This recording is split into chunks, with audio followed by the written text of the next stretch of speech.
Vamos a extender ahora la noción de seno y de coseno para ángulos de mayor amplitud, incluso para ángulos que superen a un llano o para ángulos negativos. De hecho, vamos a extender la noción de seno y de coseno para cualquier número real. Para eso vamos a considerar, como tenemos acá, la circunferencia unitaria, circunferencia que tiene centro en el origen de coordenadas y radio 1. Y vamos a marcar sobre la circunferencia un punto P que va a determinar un ángulo. El ángulo va a estar dado por uno de sus lados es la parte positiva del eje X y el otro de sus lados va a ser la semirrecta que inicia en el origen de coordenadas y pasa por P. De esta manera, el punto P, que se mueve libremente por la circunferencia, determina una semirrecta. Los ángulos que vamos a considerar van a ser ángulos que, eh, como decía recién, tienen un lado eh, fijo aquí sobre la parte positiva del eje X y el otro lado va a ser móvil. Cada vez que marquemos o definamos la posición de P o detengamos al punto P, va a quedar marcado un ángulo.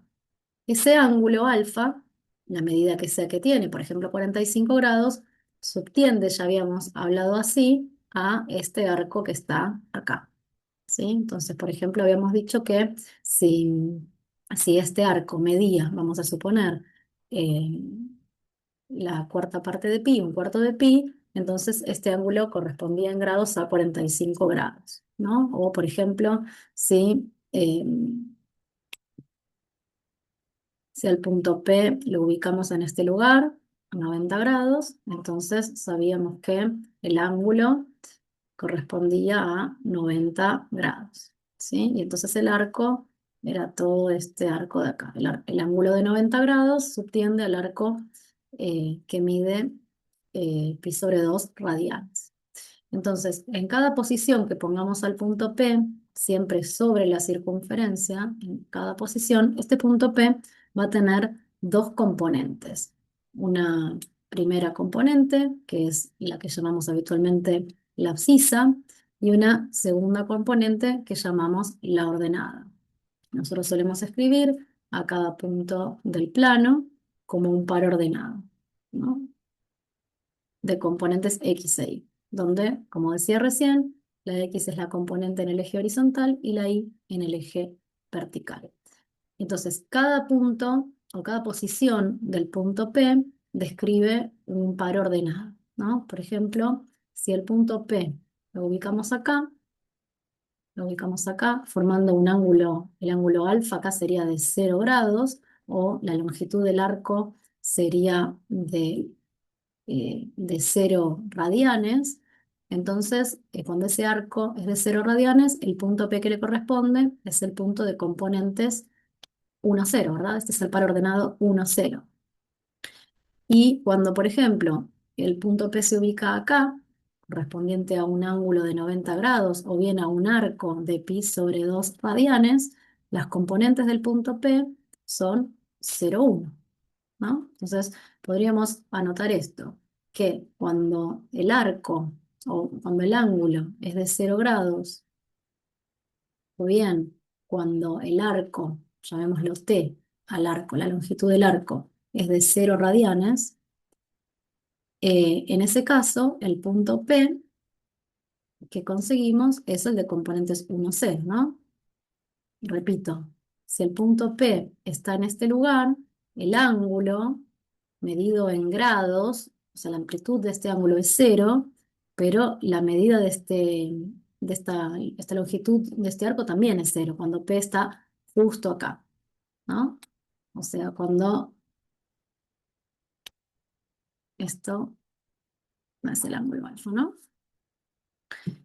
Bien, ahora, si el arco fuera de todo este arco T, fuera de pi sobre 2 radianes, o bien si el ángulo alfa fuera de 90 grados, entonces las componentes del punto P son 0, 1.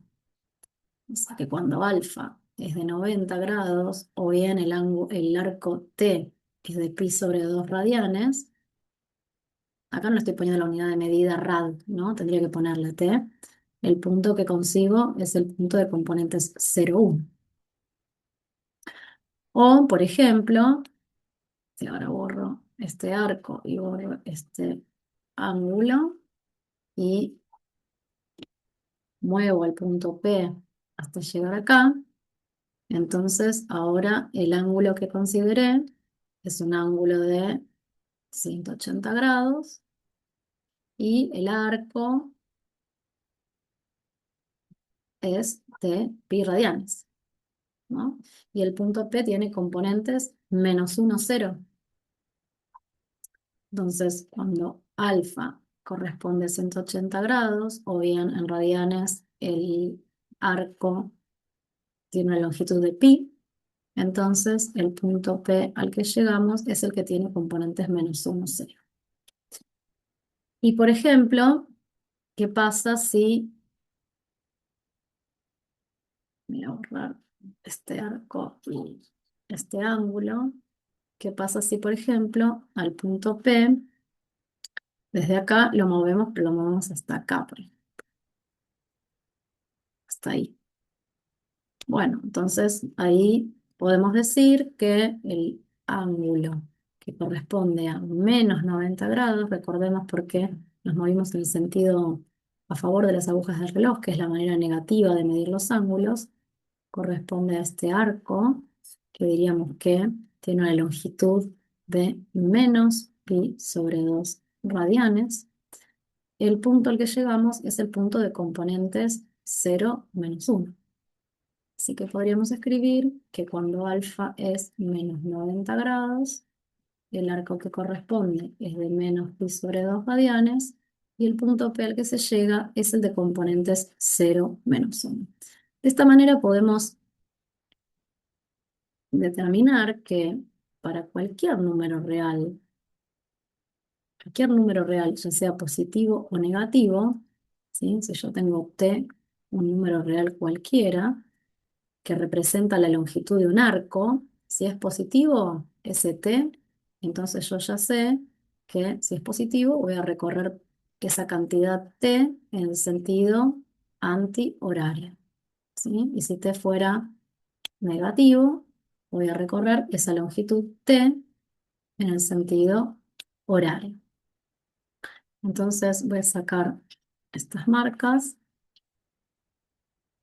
y vamos a entonces establecer lo siguiente, que dado un número t real, vamos a recorrer esa longitud t, ¿sí? O bien dado alfa, también podría ser un número real pensado en grados, vamos a desplazarnos esa amplitud alfa y eso determina un punto P. El punto P que se determina tiene dos componentes, ¿sí? Una primera componente, que sería esta de acá, y una segunda componente que sería esta de acá. A cada una de esas componentes las definimos como el coseno de t a la componente en el eje X y el seno de t a la componente en el eje Y. Sería coseno de t, seno de t. Esto quiere decir que entonces, dado cualquier número real, yo puedo definir qué es el seno y qué es el coseno de ese número real. Sería cuestión de desplazarnos con el punto P sobre la circunferencia, si es un número real positivo en este sentido, si es un número real negativo en este otro sentido, y una vez que nos detenemos, leer quién es la primera y la segunda componente de ese punto. La primera componente va a ser el coseno de t y la segunda componente va a ser el seno de t.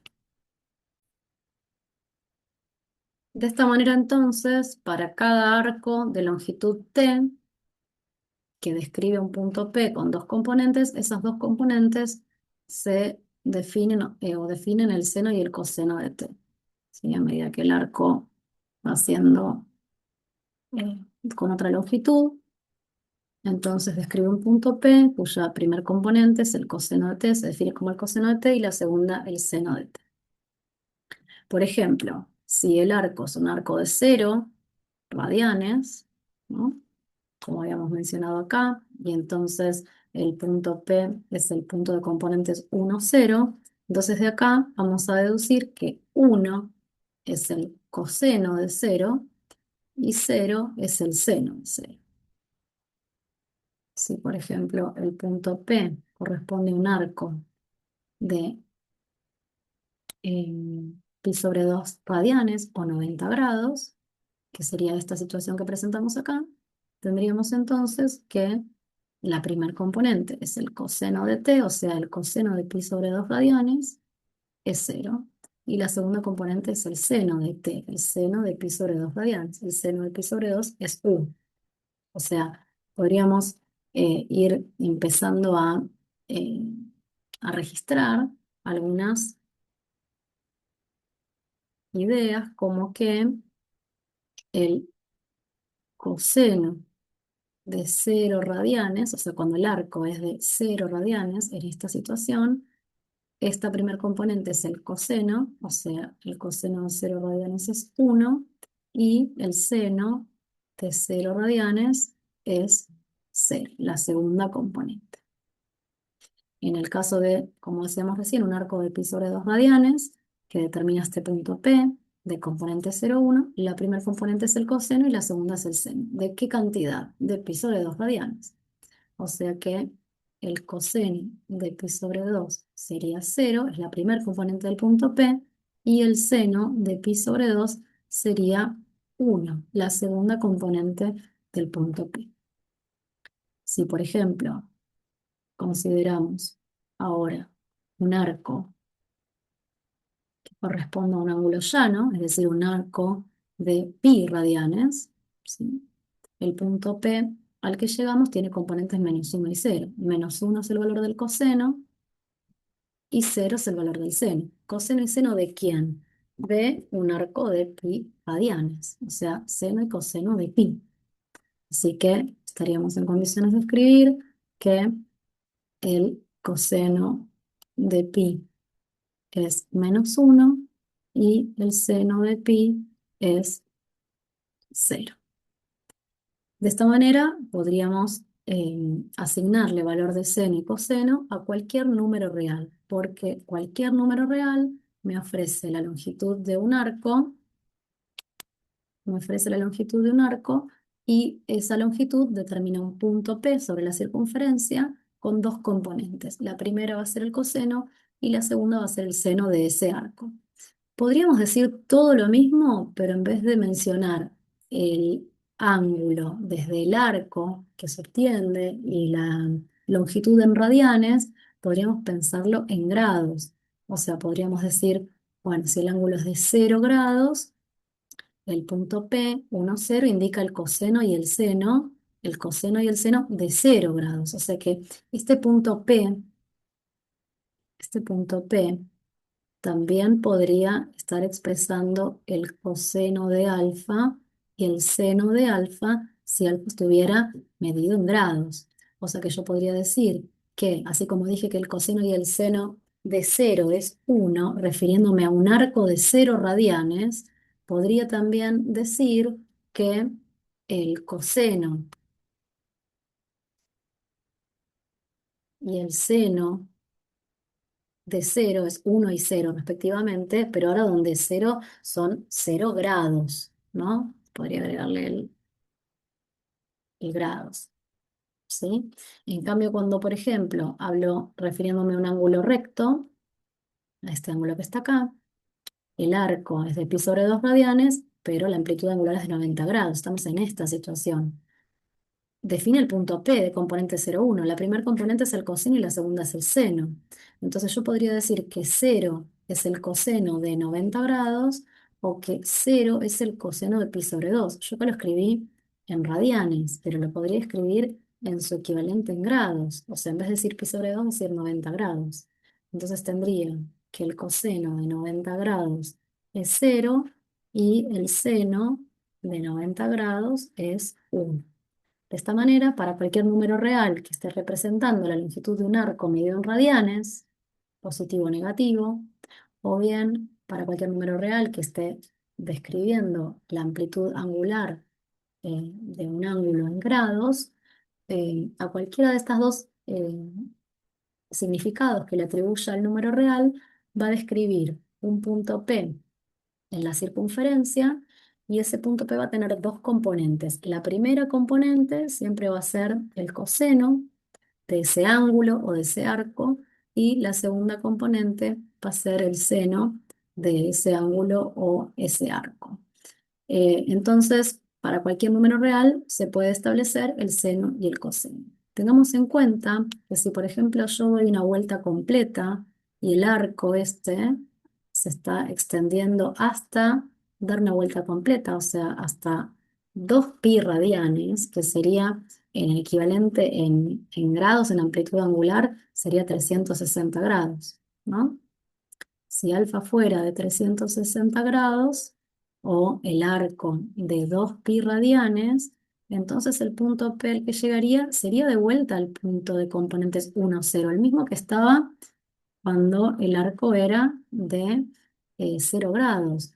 Y si doy otra vuelta más, si doy una segunda vuelta, o sea, yo no recorrí 360 grados, sino que recorrí otros 360 grados más, es decir, un ángulo de 720 grados, o bien un arco de 4pi radianes, porque di dos vueltas completas, también llego al mismo punto P.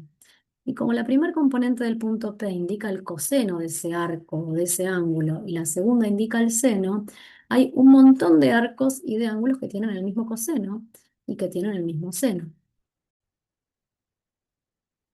Entonces, si yo marco un arco y para ese valor del arco conozco el coseno y el seno, porque conozco la primera y la segunda componente del punto P que describe ese arco, o donde finaliza el recorrido, entonces si yo sobre ese mismo arco vuelvo a dar una vuelta completa, o sea, agrego 2pi, que es la vuelta completa, el punto P va a ser el mismo. Entonces el seno y el coseno van a ser los mismos, ¿no? De esta manera podríamos decir que el seno y el coseno t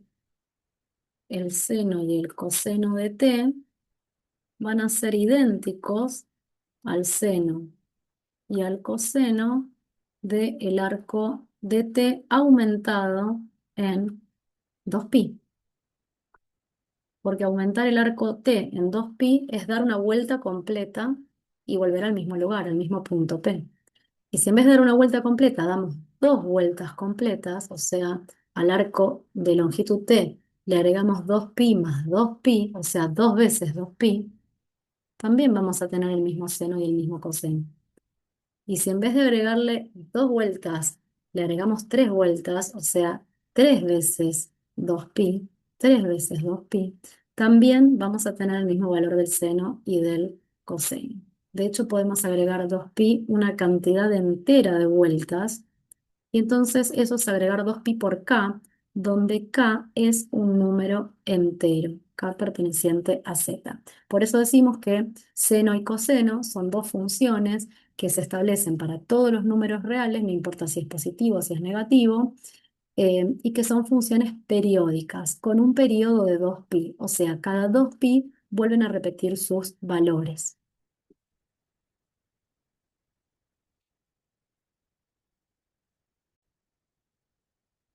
Observemos además que estas definiciones de seno y de coseno para cualquier número real incluyen las definiciones de seno y de coseno que habíamos visto en encuentros anteriores o en los videos anteriores para los ángulos agudos de un triángulo rectángulo. Porque si el ángulo alfa o el arco, ¿sí? O el ángulo alfa es un ángulo agudo entre 0 y 90, ¿sí? Entonces, aquí podemos observar el triángulo rectángulo, este sería el ángulo recto, este sería el ángulo alfa, y entonces habíamos dicho que el seno del ángulo alfa era el cateto opuesto sobre la hipotenusa. Pero acá la hipotenusa mide 1. Así que tendríamos que decir que el seno del ángulo alfa es el cateto opuesto. Y efectivamente, ¿cuánto mide este cateto? Mide la segunda componente de este punto, que es el seno de t o de alfa, ¿no? Y de la misma manera, cuando teníamos el ángulo alfa, acá habíamos dicho que el coseno iba a ser el cateto adyacente sobre la hipotenusa. Pero el cateto adyacente en principio va a medir lo que mide el coseno de t y la hipotenusa mide 1, ¿no? Entonces, cateto adyacente sobre 1 va a ser el coseno de t. Por lo tanto, coincide esta descripción con lo que habíamos hecho para los triángulos eh, rectángulos. Como una última cosa a observar es que por el teorema de Pitágoras, nosotros recordemos que en cualquier triángulo rectángulo, la longitud de un cateto al cuadrado más la longitud del otro cateto al cuadrado coincide con la longitud de la hipotenusa al cuadrado. Y en este triángulo rectángulo, uno de los catetos mide lo que indica el coseno, el otro lo que indica el seno, pero eso sí, si el ángulo está en el primer cuadrante. Si el ángulo es un ángulo del segundo cuadrante, entonces aquí está el triángulo rectángulo y uno de los catetos mide lo que mide el seno y el otro lo que mide el coseno. Lo que pasa es que ahora el coseno va a ser un valor negativo, pero la longitud del cateto va a ser el valor absoluto de ese valor negativo. Si el arco es más grande que un llano, si el ángulo es mayor que 180 grados, entonces el triángulo rectángulo es este que está acá. Uno de los catetos mide lo que indica el coseno y el otro mide lo que indica el seno. Em, y si el ángulo fuera un ángulo del cuarto cuadrante, ahora el triángulo rectángulo podría ser pensado como este o como este otro. Uno de los catetos mide lo que indica el seno y el otro mide lo que indica el coseno. Y la hipotenusa es 1. Con lo cual, en cualquier lugar donde consideremos el arco T o el ángulo alfa, se describe un triángulo rectángulo donde uno de los catetos mide lo que indica el coseno y el otro lo que indica el seno y la hipotenusa vale 1. Por lo tanto, se puede establecer esta relación, que para cualquier t real vale, o sí, para cualquier t real vale que el seno de t al cuadrado más el coseno de t al cuadrado es igual a 1. Eso sí, t está midiendo la longitud del arco.